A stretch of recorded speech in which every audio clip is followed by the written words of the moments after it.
I need something to cut through this. Oh, thanks!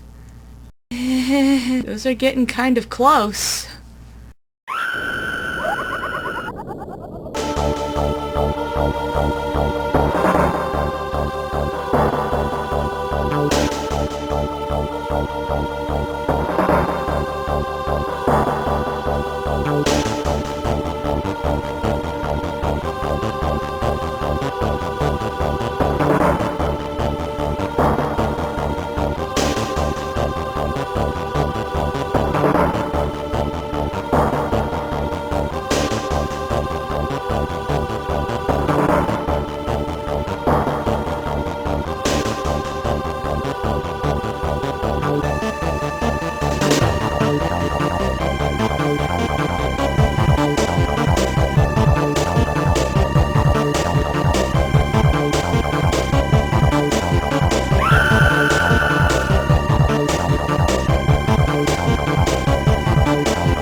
Clock Tower, the first fear. Clock Tower is a point-and-click survivor horror game, one of the first. It was made in 1995 for the Super Famicom. It was re-released in 1997 for the WonderSwan, Windows 95, and the PlayStation in Japan. The game starts with Jennifer and 3 of her friends getting adopted by Mrs. Mary Barrows. They are all excited to be taken to the large mansion called Clock Tower, it being named for its most prominent feature. Mrs. Mary lets the girls inside the house and into the first foyer.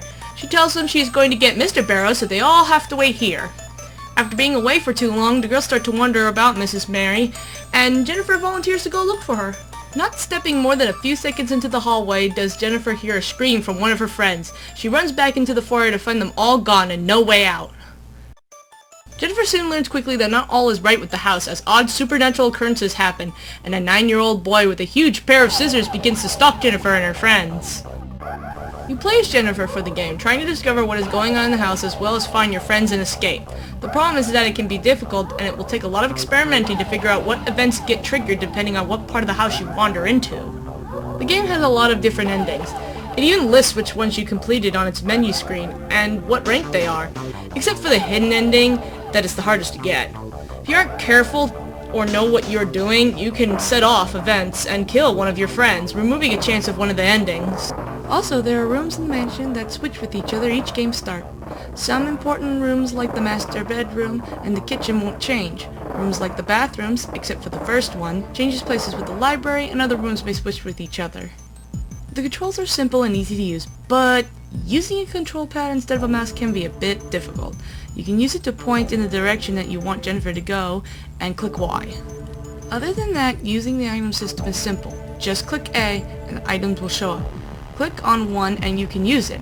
To switch back to the cursor, if the item doesn't work, just go back to the inventory, and the cursor will be an option. Now, as you wander through the mansion, Bobby Barrows, a deformed 9-year-old, comes after you throughout the game. Most of the time, he only comes out during a certain parts of the game. He'll be hiding in the room, or he'll appear when you trigger one of Jennifer's friends' deaths. He's accompanied by some very scary music. Sometimes hiding helps get him off your trail. Most hiding places you can only use so many times because while Bobby is kind of stupid, he's not that stupid, and he'll begin to check certain places. He's not the only one to worry about though. There are a few moments where Mrs. Barrows will come and try to kill you. She doesn't chase you like Bobby, only appearing in certain moments of the game, but she's definitely not stupid and you'll need to do something other than hiding to get away. Let's just say hiding doesn't work. When Bobby is chasing you, there are times you're going to get stuck or he appears in your way, so you'll have to face him. This is where the panic button comes in handy. Clicking B repeatedly will give you a chance to knock Bobby over and run past him. This doesn't always work since your health may be low. How can you tell? Well, the portrait of Jennifer at the bottom of the screen can tell you. Blue is full, green is somewhat low, brown is lower, and red is the lowest. The problem with the health bar is it's kinda useless. The only times I've ever seen brown or green is when healing, or when I have Jennifer run when Bobby isn't chasing her. The thing is, most stuff will scare Jennifer into a red rating, mainly Bobby appearing. You're more likely to lose against Bobby when you first try to use the panic button, but the game is very forgiving, and if you click continue of the menu screen, you'll be back where you lost against Bobby. You'll usually win this time. Also, you need to be careful when running in the red. Jennifer is more likely to... Yeah, she... Get up, girl!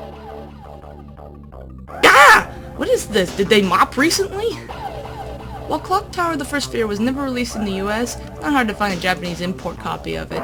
The SNES is easy to find as well as the PS1 release. The PS1 has extra scares and images, as well as a better explanation for something that happens in the sequel. There's also a remake in the works for this game. You can find some progress videos on YouTube. It looks interesting so far, but I won't build an opinion until I see the final product. It sounds like it'll be out next year. Clock Tower is truly one of the scariest games I've ever played. It's certainly a lot of fun. It keeps some of the classic ways of scaring people with images instead of explaining everything. The story reveals itself in mostly images. There's not a lot of dialogue. It tells enough to give you an idea of what's going on, but doesn't have to drown you in exposition. You will end with your trip in Clock Tower with maybe not all the answers, but enough to make you wonder if there's more to the story. See you next time!